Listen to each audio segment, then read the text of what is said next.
नमस्कार साथियों, आप देख रहे हैं यूटी न्यूज हिंदी। यहां आपको सिर्फ 10 मिनट में उत्तर प्रदेश की 40 बड़ी और ताज़ा खबरें मिलेंगी, इसलिए वीडियो को अंत तक जरूर देखें। भारतीय निर्वाचन आयोग ने आगामी चुनावों की तैयारियों की समीक्षा की। संवेदनशील बूथों पर अतिरिक्त सुरक्षा बल तैनात करने और मतदाता जागरूकता अभियान तेज करने के निर्देश जारी किए गए हैं। राष्ट्रीय जांच एजेंसी ने संदिग्ध गतिविधियों के मामले में कई ठिकानों पर छापेमारी की। अधिकारियों ने कहा कि जांच जारी है और महत्वपूर्ण दस्तावेज जब्त किए गए हैं। भारतीय रेलवे ने त्योहारों को देखते हुए विशेष ट्रेनों की घोषणा की। यात्रियों की बढ़ती भीड़ को नियंत्रित करने और सुविधा बढ़ाने के लिए अतिरिक्त डिब्बे जोड़े जाएंगे।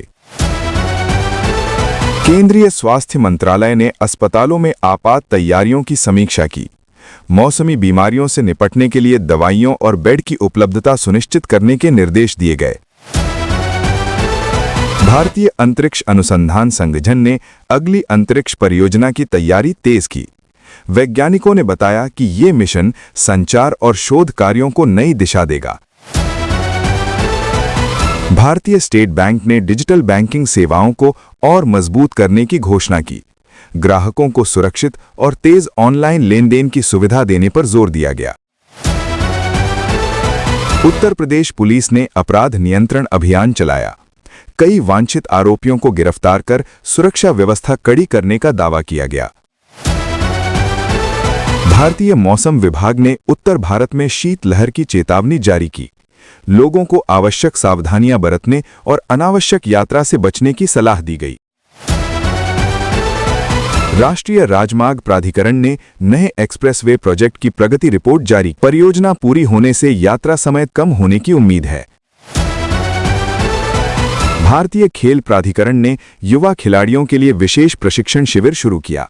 प्रतिभाओं को अंतर्राष्ट्रीय स्तर पर तैयार करने का लक्ष्य रखा गया है। नीति आयोग ने राज्यों के साथ विकास योजनाओं की समीक्षा बैठक की। रोजगार सृजन, डिजिटल इंफ्रास्ट्रक्चर और ग्रामीण अर्थव्यवस्था को मजबूत करने पर विशेष जोर दिया गया। भारतीय जीवन बीमा निगम ने नई बीमा योजना लॉन्च की। इसमें कम प्रीमियम और बेहतर कवरेज की सुविधा दी गई है, जिससे मध्यम वर्ग को लाभ मिलने की उम्मीद है। दिल्ली उच्च न्यायालय में एक महत्वपूर्ण जनहित याचिका पर सुनवाई हुई। अदालत ने संबंधित विभागों से विस्तृत रिपोर्ट पेश करने के निर्देश दिए हैं। मध्य प्रदेश सरकार ने युवाओं के लिए नई स्वरोजगार योजना की घोषणा की। स्टार्टअप शुरू करने वालों को वित्तीय सहायता और प्रशिक्षण देने का प्रावधान रखा गया है। भारतीय वायुसेना ने बड़े स्तर का अभ्यास शुरू किया। आधुनिक लड़ाकू विमानों और तकनीक की मदद से रणनीतिक तैयारियों का परीक्षण किया जा रहा है। भारतीय दूरसंचार नियामक प्राधिकरण ने मोबाइल सेवाओं की गुणवत्ता पर रिपोर्ट जारी की। कंपनियों को नेटवर्क सुधार और कॉल ड्रॉप कम करने के निर्देश दिए गए।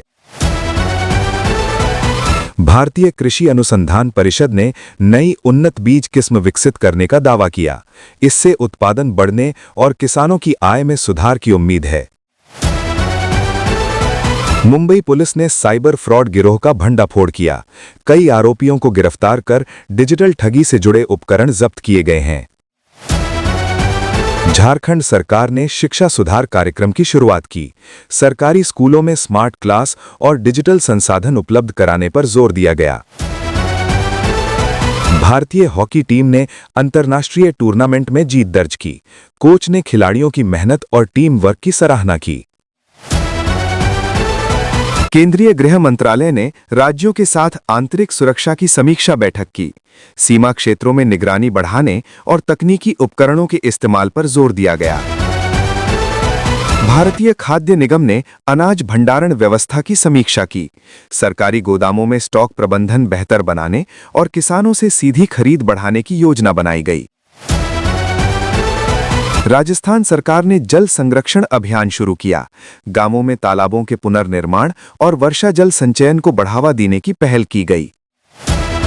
पंजाब सरकार ने कृषि सुधारों पर किसानों के साथ बैठक की। फसल विविधीकरण और आधुनिक तकनीक अपनाने के लिए विशेष पैकेज की घोषणा की गई। केंद्रीय सड़क परिवहन मंत्रालय ने सड़क सुरक्षा सप्ताह की शुरुआत की। तेज गति और शराब पीकर वाहन चलाने पर सख्त कार्रवाई के निर्देश दिए गए।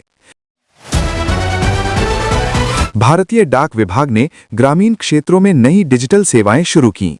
डाकघरों के माध्यम से बैंकिंग और ऑनलाइन सेवाओं का विस्तार किया जा रहा है। हरियाणा सरकार ने खेल नीति में बदलाव की घोषणा की। प्रतिभाशाली खिलाड़ियों को अतिरिक्त प्रोत्साहन और प्रशिक्षण सुविधाएं दी जाएंगी।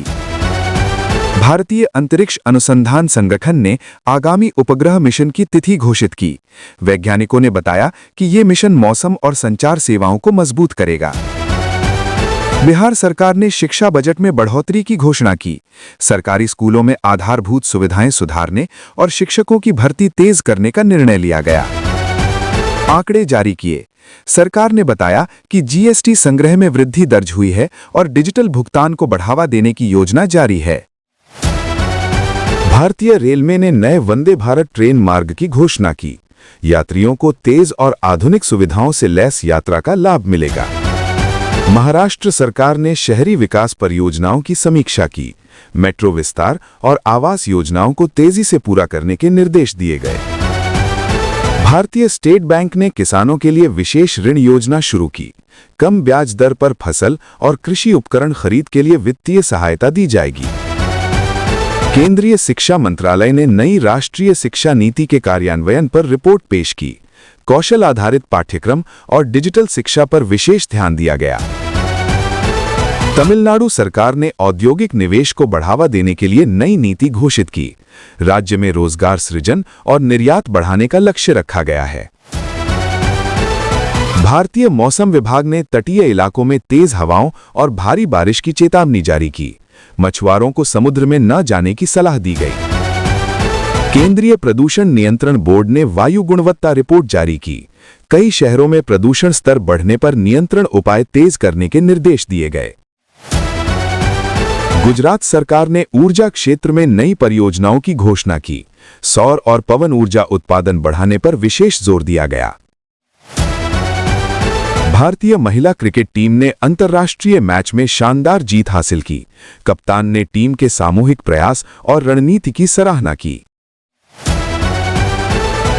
इसी तरह प्रदेश भर में विकास कार्य, राजनीतिक बयानबाजी, कानून व्यवस्था, धार्मिक आयोजन, ट्रैफिक डायवर्जन, अवैध निर्माण पर कार्रवाई, एयरपोर्ट निर्माण योजनाएं, यूजीसी एक्ट बहाली को लेकर प्रदर्शन, रेलवे टिकट चेकिंग अभियान, नगर निगम की कार्रवाई, महाशिवरात्रि की तैयारियां, बजट पर सियासत, युवाओं से संवाद, मोबाइल बरामदगी और स्वास्थ्य क्षेत्र की अंतर्राष्ट्रीय कॉन्फ्रेंस जैसी कई बड़ी खबरें सामने आईं। तो दोस्तों, ये थीं आज की उत्तर प्रदेश की प्रमुख और ताज़ा खबरें। जुड़े रहिए यूटी न्यूज़ हिंदी के साथ।